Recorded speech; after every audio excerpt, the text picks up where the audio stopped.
I always want to know what books people have. Okay, we're live. Brilliant. Hi, everyone. Welcome. My name's Amy Hoggett. I'm a writer and a comedian with a background in political interviewing. And I interview people about their left-wing politics. And today I'm so excited to have Danielle Moody back. One of my favorite interviews. I don't know, should I introduce you or do you want to introduce yourself? However you'd like to do it. I'm open. Okay, maybe I'll just say quickly. Danielle is DAM Digest. Yep. I always want to say Damn Digest, but that's what I say. Oh, you say Damn Digest, okay. Yeah. And you're a political commentator and one of my absolute go-tos for figuring out what to make of the world because you're so passionate and so well informed. Can you add to that maybe? Sorry, I didn't want to take over, but I wanted to say how much I love your work. No, I'm super happy to be back with you, Amy. Yeah, I am a political commentator. I am a podcaster, and I host the Danielle Moody Show on YouTube, on my YouTube channel, Danielle Moody, Monday through Thursday at 5 p.m. Eastern Time. I also co-host Democracy-ish with Wajahat Ali of The Left Hook here on Substack. And the Damn Digest is my baby that I put out content for all the time. My background is in political science. I worked on Capitol Hill. I've been a lobbyist. I've worked for representatives. I've been a classroom teacher. And so I've done a lot. And I also co-host The Check-In with Jared Yates Sexton, who's also here on Substack. And I do that on Wednesdays. It's wild how much experience you have and how that feeds into the information that you can share because you've done so much working in politics and in education and then telling us about it. So I interview a mix of Americans and Brits, but a lot of international voices. And I'm here in London, but I lived in New York for a long time. So I am really interested in hearing from Danielle about what happened in America on election day on Tuesday. And I want to tease from that, like what the left as a whole globally can maybe take away. I guess I want to know what it means for America, but then to think about globally. So let me first ask you, how did you spend election day and election night? Yeah, so I had the wonderful pleasure of moderating a panel of queer people of color at Gladys Bookstore here in Brooklyn, New York, where we were talking about setting a queer agenda. What is it that queer people in New York City want from a Mamdani administration, and what are we looking for? So it was a really great time. I mean, there were, the screens everywhere. We were following the coverage. And as soon as, it was announced that he won, it was just like so exciting to be in this, it's a Black-owned bookstore, queer-owned bookstore that just opened a couple of weeks ago in Brooklyn. And it was just really great to be in community with folks for something, I feel like we were all really have been starved of hope over the last 10 months. So it was really wonderful to come together and then have the exclamation point be Mamdani's election. What did it feel like to be in that crowd at the moment that they called it for Mamdani? What was that feeling? It felt electric. I mean, to be honest, like because of the polling that we've all been following, because of, his social media and how on the ground he has been knocking on doors, going, to senior centers, going to nightclubs, being on the subway, like it felt like a given, but because of this climate that we're in, you can't take anything for granted. You can't leave any stone unturned. So it felt so amazing to be like in a space with a lot of queer people of color who were just like finally collectively feeling like they could take a deep breath. Like we could, like we were talking, ahead of time and being very cautiously optimistic about, the possibility of him becoming the next mayor, but also just allowing ourselves to feel some joy, right? Like allowing ourselves to be like, especially for those that did knock on doors, that were, getting people together and educated on Mamdani and what he was talking about, and on democratic socialism in general and what that actually means. So it was electric. It was excited, and I still, a couple of days removed, am really feeling like possible. Do you feel like this is a community that you're in that is not helped enough, that is not taken care of enough? Did you feel in the room like you were, that maybe you would be taken care of? Like, did it feel like, I don't want to put words in your mouth. I guess I'm hoping that you would have felt like maybe there is a leader now who cares about us. Yeah, because I'll tell you, the thing that I love so much about Zohran Mamdani is that he has presented a example of a politician that actually is looking to tell the truth, to embrace all facets, all people, all communities inside of this large tent of what it means to be a progressive. And he never threw any part of the LGBTQ community under the bus, which we have seen Democrats do time and time again, where, oh, it's going to be politically expedient for us to leave the trans community behind. Oh, we'll come back for you later, knowing that they never do. Right. Like, I remember working on Capitol Hill, like, a decade plus ago. And, this is at a time when they were trying to pass like this equity legislation, and for the queer community. And they were like, trans people are just too hard to understand right now. And the polling is just, ooh. So maybe we just focus on the L, the G, and the B. Like, I remember being in rooms, Yeah. right? Like Yeah. with quote unquote Democrats who are supposed to actually like care about all of us, and making caveats, right? And so for Mamdani to have never been apologetic about his support for the trans community in particular and queer people in general, like, to me that was like a signal change, right? Like, that we're not going to leave anybody behind. It's so crazy to just pick some of the letters and be like, okay, well, we'll look after you Yeah. guys. And then the others, like, we'll come back. Also, same someone will come back for you. I know they didn't say that literally, but that's a terrifying thing to say to someone who's vulnerable. Like, chuck them, Oh yeah. you Yeah, know. you just stand right here, and Right. we'll be back. Yeah, exactly. I'm so glad that you had that night and have that feeling now, which is so overdue. Following it remotely, people are so full of joy and hope scrolling. And I don't remember this having happened since Kamala ran. You remember she announced, and people were having that feeling, but obviously Yeah. it's like tempered. So this is an actual win. Yeah. No, go ahead.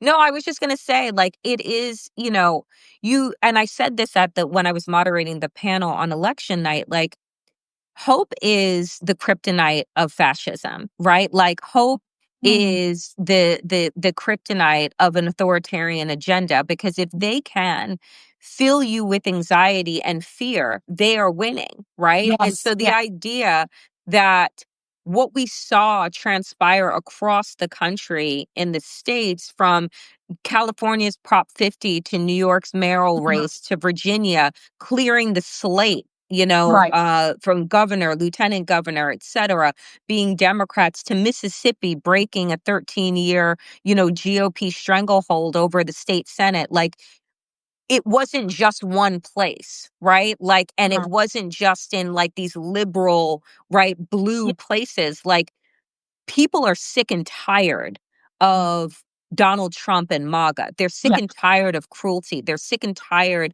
of pain, right? Yeah. And suffering that is unnecessary, that has been orchestrated and manufactured by this Trump regime. And so for me, it was like, it's a beautiful thing to see, because I feel like I scream Amy into the void all the time. Like, I feel like I've been talking and warning about Donald Trump Yeah. and Project 2025 and all of these things for damn near a decade. And so it finally feels as if, like, the people of America are waking up, right? Like, it Yeah. finally feels like, it's unfortunate that so much pain had to have, that we have to witness people being kidnapped on the street here Yes. by ICE and, Yeah. and all of these things. But sometimes it takes that kind of jarring event to get people to wake the hell up. I'm, by the way, like writing questions down rather than like getting on with something else. When you see me scribbling, because you're speaking, and I'm like have lots of other questions for you. Something that occurred to me was that like what you're describing in the hope, it comes with a lot of energy. It seems.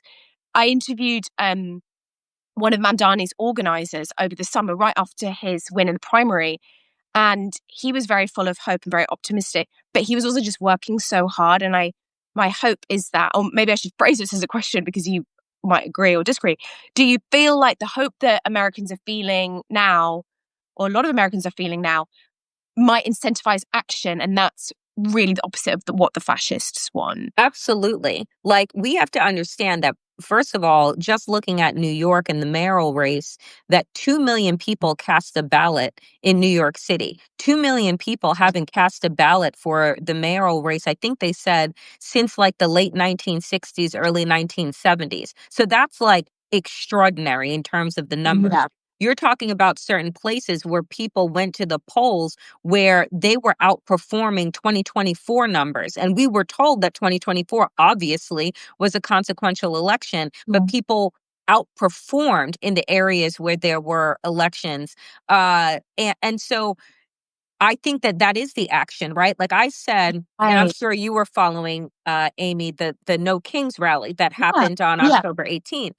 And my feeling about marches and rallies is that they are incredibly important for the visuals, right? And for the inspiration and community that they inspire, but that people needed to be activated post October 18th, post that rally, to put their real, their real life energy and passion into action.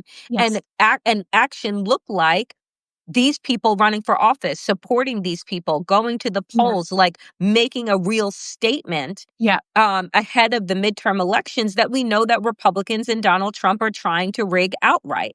Like, we still have a decision that will come out from the Supreme Court in June of 2026 that could fundamentally gut the Voting Rights Act, one of the major achievements of the 20th century in terms of equity, that they could just finish it off, right? And is it? Sorry. Yeah, so that's going to be they had their oral arguments at the end of September, beginning of October, on Section 2 of the Voting Rights Act, which essentially is with regard to gerrymandering and the ability to carve out districts, basically the ability for representatives to choose their voters rather than the other way around. If that passes, which it's likely because the court has been modified by Donald Trump, then you could talk about these Republican controlled states pushing for 20 plus new House seats that would solidify a supermajority. Do you know what I'm saying? So it's like, it's really important for us to see and feel these wins and to hold on to this hope and recognize that all is not lost, because that is what the Trump regime wants us to believe. It's so great hearing this. Like I've said, I'm not in the States. So I didn't go to No King's protest, although I'd loved it because I'd love to have gone because I'm on that side and I also hate our monarchy. So it would have been just like a doubly fun experience for me. But my worry was that it's just the optics. So it's great to hear that actually there was action. Were there groups there where you could join up and like find out what races to vote in and stuff like that? Was there a sense? Yeah. Like there were, there are really good organizers in terms of signing people up to vote, in terms of holding phone calls after the rally to say, this is how you can get activated in your town, in your city, in your space, because this is really about getting back to grassroots organizing. It's about, doing more than just us being online, right? And figuring out how we can get activated. Right now, I'm certain that you've seen it, which is like these heartbreaking images of miles long, lines for food banks because of the government shutdown being now in its second month. On top of that, SNAP benefits having expired, and even though Donald Trump was told by two federal judges that he needed to restore SNAP benefits and use the emergency contingency funding that is set aside for that, he has said, "Nah, I'm not going to do it until the government opens back up." Meanwhile, it's the Republicans that refuse to extend Obamacare subsidies, which is why the government remains shut down. So it's, I think that how people get involved, whether it's their ability to, pour money into Mhm. campaigns, support PACs, run themselves, support food banks, support local schools and libraries, like we can all do something in the space that we're in. And I think folks are starting to really understand that. And so something that was, like there's coverage here, but basically the takeaway outside of America is what has this wave of democratic successes mean? And what specifically with Mamdani, can we replicate that elsewhere? But then an argument against that is more from the centre left, and that would be he ran in a very progressive city. And also he's very handsome, he's young and he's great on camera and he's very personable. So what do you think of that argument? Do you think that it was a one-off, or do you think that it can be replicated with different candidates elsewhere? I mean, I think that it can absolutely be replicated with different candidates because what he did was tell the truth. What he Mhm. did was stop the bullshit that the Democratic Party has embraced, which is the status quo. Democratic Party establishment are just a bunch of corporatists. They all take money from the same people that the Republicans take money from, and they tell us that we need to hurry up and wait for our rights and for equity and for justice, right? And be happy with the scraps that we get. And so I think that a Mamdani candidacy, yes, it was in New York City, but let's understand that he's a brown Muslim man who Yeah. is 34 years Yeah. old, that billionaires spent $22 million to try and get him to fail. Yeah. Right. So this was not an easy run by any stretch of the imagination. When he started, he was behind by like 40% to Cuomo. So Yeah. this is a historic campaign and win because of the integrity that he showed and the authenticity that he showed and the passion, right? That he showed. So the fact is, yes, it can absolutely be replicated, but I don't think that the current uh, Democratic establishment, who frankly threw him under the bus, and Mhm. still many have not come out and supported him, um, want someone like him to Yeah. be the future of the party, right? Hakeem Jeffries said that when he was asked, Mhm. is Mamdani the future? And he said no. And I'm just like, neither are you, I know right? it. Like, because you need to Yeah. be primaried. So I think that, for young people who voted in mass, for people of color who voted in mass, they know what they're looking for. And they're tired of being lied to. So whether or not the Democratic establishment wants to get behind these new invigorating candidates that believe in collective care and action, it's going to be to their detriment. Something when I interviewed his campaign organizer, something that he told me that really stuck with me was when they were canvassing, and they did so much more than your average politician. They asked people, "What do you want from your mayor?" And no one had ever been asked that. And I thought, do you know, I don't think anyone leafleting for a political candidate or party has ever asked me what I want. I also don't know what I would say. And I wonder if that was part of the success as well, is because people are feeling listened to, and that their concerns are being taken seriously. I don't know. I mean, that's just a Y- thing.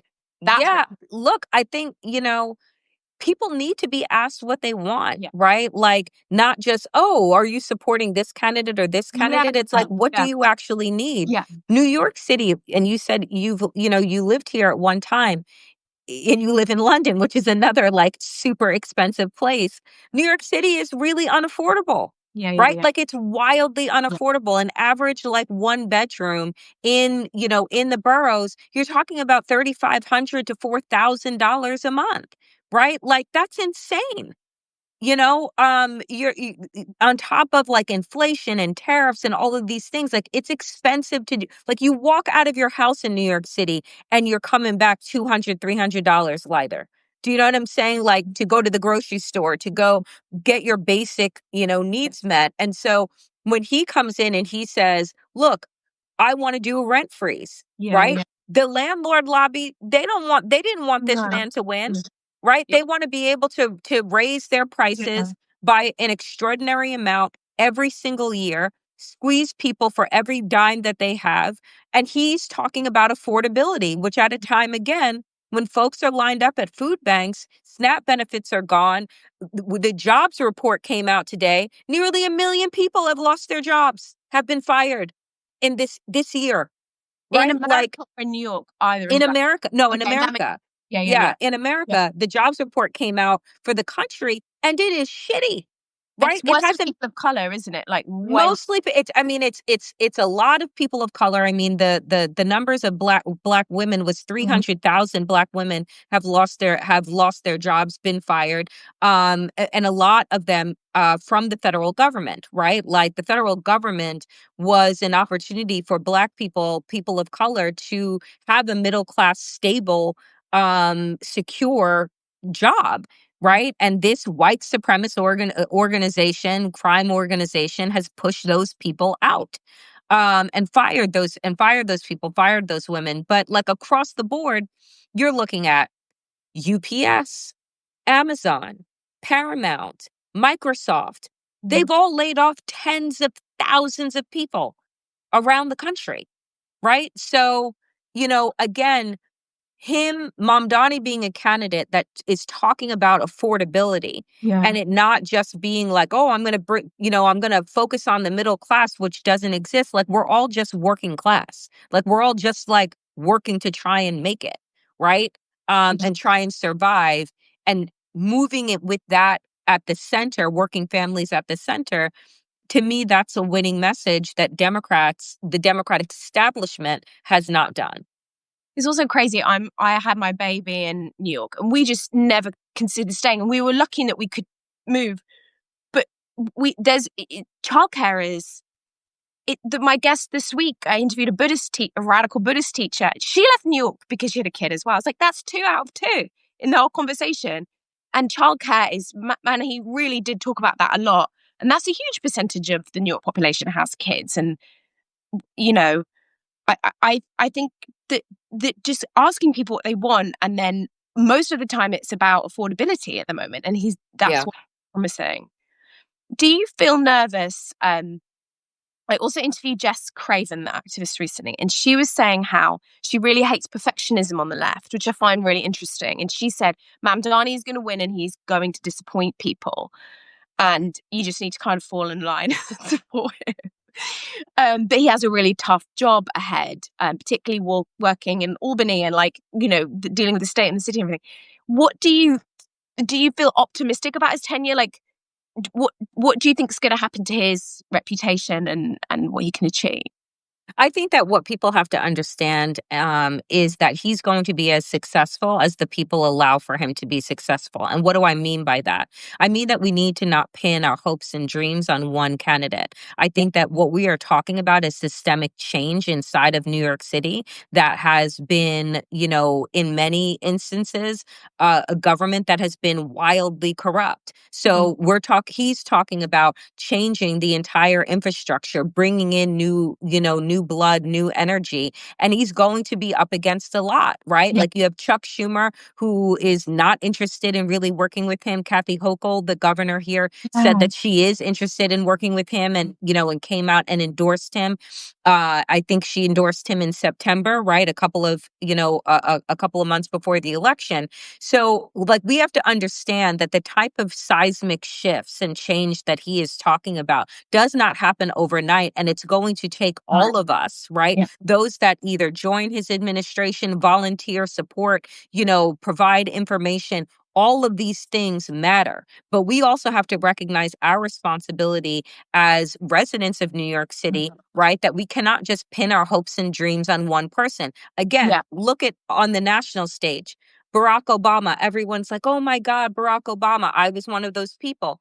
When he Barack was Obama. elected or during his Yeah, Barack Obama was a centrist, right? Did not bring the kind of seismic change that we wanted to. Got inside of this behemoth, right? And didn't do the kinds of radical changes that we wanted. And so you have to, again, be vigilant, push these people, but also recognize that you need to be part of the solution and not just waiting for somebody to come in as like, some wizard magical knight that is going to change everything that has been broken for decades overnight. Does it make you feel, how does it make you feel? Do you feel optimistic? Do you Yeah, want, yeah, I feel really optimistic. I think that he's talking about taxing the rich, which is why the rich try to spend, an obscene amount of money to stop him from becoming mayor. He's talking about very real solutions that involve the rich in New York City paying their goddamn fair share, yeah, right? And so that we can have free buses, so that there can be universal, pre-K, so that there can be childcare. Like, these things happen in other countries, other cities, and other places, yeah, right? Very easily yeah, because of the taxes that are put in place mm, on those that have more than enough, yes, right? yes, Like, yeah, so I think that there needs to be a right sizing, and the people are hungry and ready for that, because capitalism only works for a few people, right? right, It is an right, extractive, oppressive system, right? That benefits from those on the working class on the bottom, and, giving to those on the top. So we have to fundamentally shift our mindset in yeah, terms of capitalism, opening up this idea of collective care, that when the least among us do well, that we all do well. Like, this is an mm. ideological shift as well as a policy one. Did you feel cheered by Pelosi resigning? Sorry, I really, I did. Look, Nancy Pelosi has had an extraordinary career. Nancy yeah, Pelosi has done, more for the Democratic Party than most people. yeah, It is also has been time for her to step aside. right, I would prefer that these members, and I'm not trying to be ageist, but I would prefer that these members who are in their 80s, right, look and say, yeah, job well done. I've done mhm, what I can. Time to fucking pass the yeah, baton. Right? Like, people, it was funny. I saw Amy the other day. Like, people were just like in awe over Zoran's campaigning, right? They're like, oh mhm, my God, he's everywhere doing everything, blah, right. blah. This is amazing. And it's like, because he's 34. We're Just so fucking used to watching these this is so true. octogenarians Yeah, campaign where they're like, oh, it's 9 o'clock yeah, and he's speaking or she's yeah, speaking. And we're just like, oh, wow, it's really late. Oh, and it's yeah, like, no, you need younger candidates because they have the energy and the passion yeah. and the ability to like push, right? It it's such a good point, but I also saw this counter tweet to your point, which was a 34-year-old mum who's just like, "I don't have that energy." Like, Yeah, I mean, so I get fair, right? and he's yeah, yeah. No, but he's got the young team, and he's got the energy and the vision, for sure. I hope more of them step aside. Yeah, I think that, I mean, look, again, there are some people, like, you can look to Bernie Sanders, who was out on the campaign Mhm. trail, with Zoran, with AOC, who's 80 something years old. He doesn't have old ideas, right? And Yeah. even Bernie, who I've been a big critic of, because Huh. while his economic ideas are super solid, he lacks a racial lens. Right? Oh, He lacks a lens that looks at how race plays into economic disparity, right? Like, it isn't just about class, it is about class and race. And I yeah, think that by connecting with a Zoran and an AOC, he's become more conscious of that. Where it was always just like, no, we're just need to focus on, the economics of the thing. And it's like, nah, dude, like, all yeah, of this comes into play because of racism, because of misogyny, like, these things. So, yeah, but I think that more people, I wish that we had term limits, right? Like, across the board. Nobody needs to have a job for life, and nobody, frankly, should be serving for 4, 5, 6 decades. Like, that's yeah. ridiculous. That is mad. I never really thought of that before, and I'd not heard that criticism of Bernie, but that makes so much sense. And I actually respect that he's become more aware of that. Obviously, it'd be better if he'd always been aware of that, for sure. But there's something about a politician who can adapt and who can like widen the coalition. And that Yeah. because some of them get so stuck, don't they? So what do you? I was listening to this podcast about what it means for Britain. So probably not what your followers are interested in. But we have a very left-wing populist leader here of the Green Party, and they were like, look, this is another young man with whose name begins with Z. So they were like, what can he look? Which was really enough. But I was also just thinking, yeah, like the lessons can be applied around the world, around America.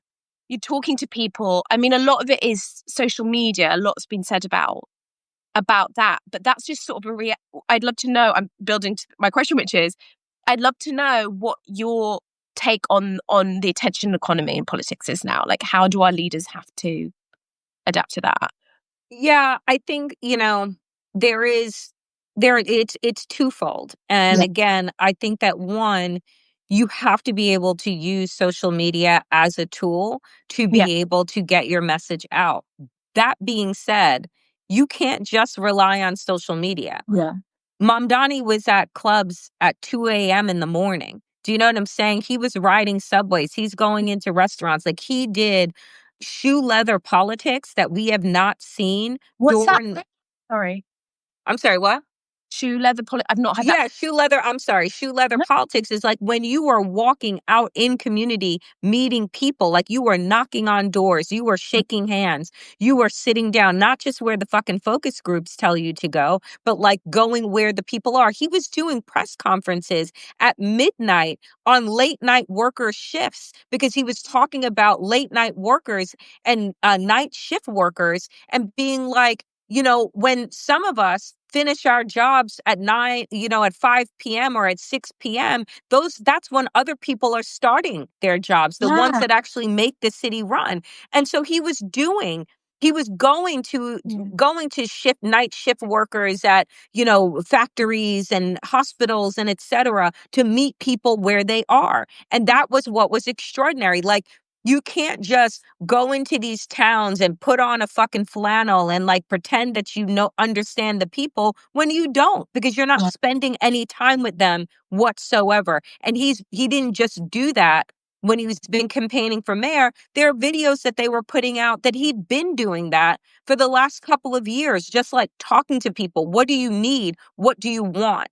And so that's what politicians, aspiring, either currently elected politicians or those that are aspiring to be candidates, that's what they can take from this. And that, I think, transcends what country, what city, what space you're in, is that people want to be seen and they want to be heard.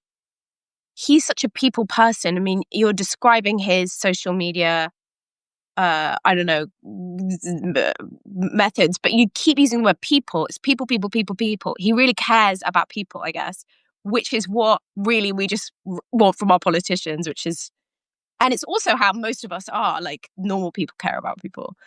Normal people do, Yeah, right? Like, normal people, when in power, actually want that power to be able to help people. But yeah, we have just now been like, you know, I don't know, hypnotized into believing that like those in power just want power, for the greed of it all, for because they're insatiable. And like that should be the norm. It's not, right? Like, we need to look at those people as absolutely abnormal, greedy, and disgusting, yeah, right? Not something to aspire to. But yeah, that's like how the wealth class has been set up by mainstream corporate media. Like, look at what they have. You can have that too. It's like, no, you can't. You weren't born into millions. You weren't born with a famous family who was giving you, hundreds of millions of dollars like Donald Trump was given, right? yeah, Like, that's not logical. But we've been fed this idea that like the wealthy is what we should aspire to. And I think that what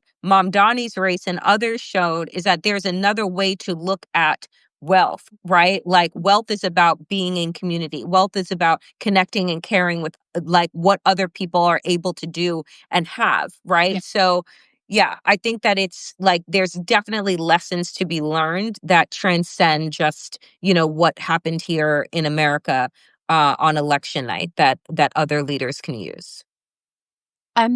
I remember you talking, so I'm really conscious of your time, but I just wanted to ask you quickly about the general strike that you were telling me that you want, and I know you write and talk about that quite a lot. Is that still something that you are advocating for? Absolutely. Yeah. I think that, look, what we have right now as progressives are is air in our lungs and in our sails, right?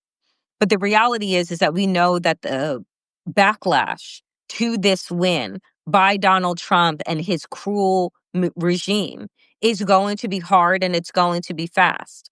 And we're not getting out of this, particularly, like I said, with the Supreme Court decision that we will be waiting on, the summer of 2026.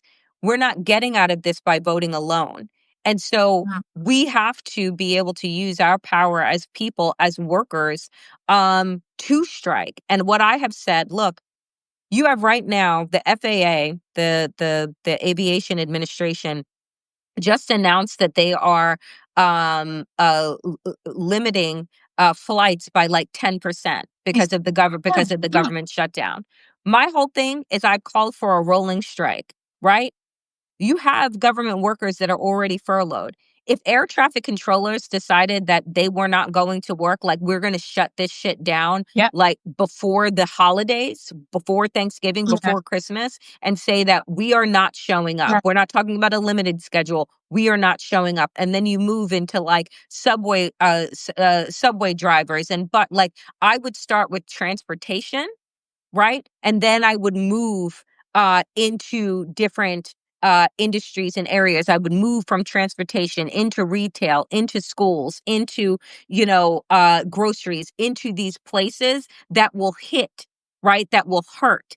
And you boycott, you strike, right? We're not doing it. We're shutting this shit down until this regime is either gone or until we have our needs met, until ICE facilities are shut down. Do you know, Yeah. like, Yeah. that's the kind of energy that I feel like we need. It's a huge amount of organization, but it is possible. Would it be like communities organizing to feed each other and like Yes, I yeah, think that that's the thing. Look, there are some people who, right, like we're seeing right now, these people that are furloughed right now, we're not sure that they're going to get their back pay back, right? This is what Russell Vought, inside of the Trump regime is saying. Oh, we're not going to give them their back pay. They're workers and they're working for fucking free. And most people in America cannot miss a paycheck, let alone multiple paychecks, and still have a home, still yeah, have gas in their car, still have groceries.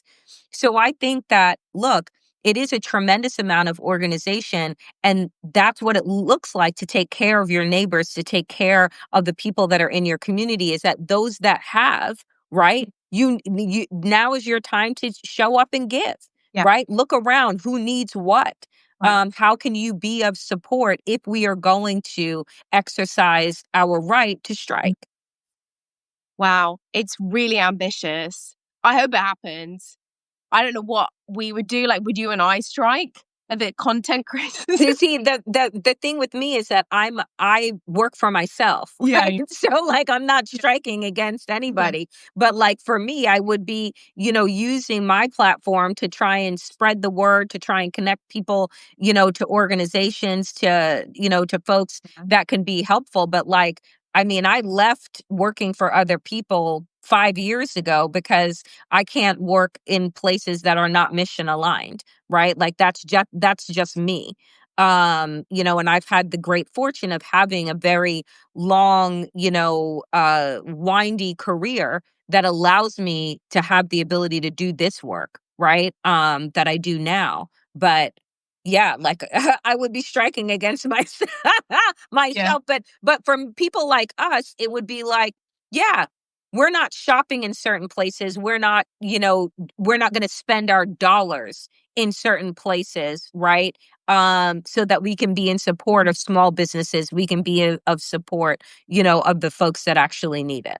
there's so much to be done. There'd be so much. It'd be, yeah, I would love to see that, and be part of that. Is there anything that you would like to say at this point, at this week, with all this hope? What's your message for people watching? Yeah, I want people to hold on to the hope that you feel right now and understand that like it is something, I often talk about the mustard seed of hope that I hold that needs to be like watered and nurtured, right? And planted and think about how you can stay activated. What can you do with the platform that you have, the spaces that you are in, the work that you are doing? How can you continue to advance progress? How can you continue to like do the work of being a responsible citizen of this country? Like, I don't want us to give up on America. America is an imperfect place that is being run by criminals, but it is still a place of possibility if we believe it can change, right? And again, hope is the kryptonite of fascism. So we have to hold on, hold fast to hope, feed that hope, right? Center joy in the work that we do around justice until the job is done. Oh, that's so inspiring. I love the mustard seed analogy. It's like very sweet and very powerful. Thank you so much, Danielle. And everyone watching who doesn't already subscribe to the Damn Digest, make sure you do because you'll learn so, so much. And if you want more conversations with people on the left, subscribe to my Substack and I'll send this to everyone. I'll send it to you tomorrow. And I just hope everyone's feeling hope and energy. And Yeah. It thank was you. great talking with you Oh again, my God. Amy. Really appreciate you. Thank you so much. Bye. Bye, everyone. Bye, Bye. everyone.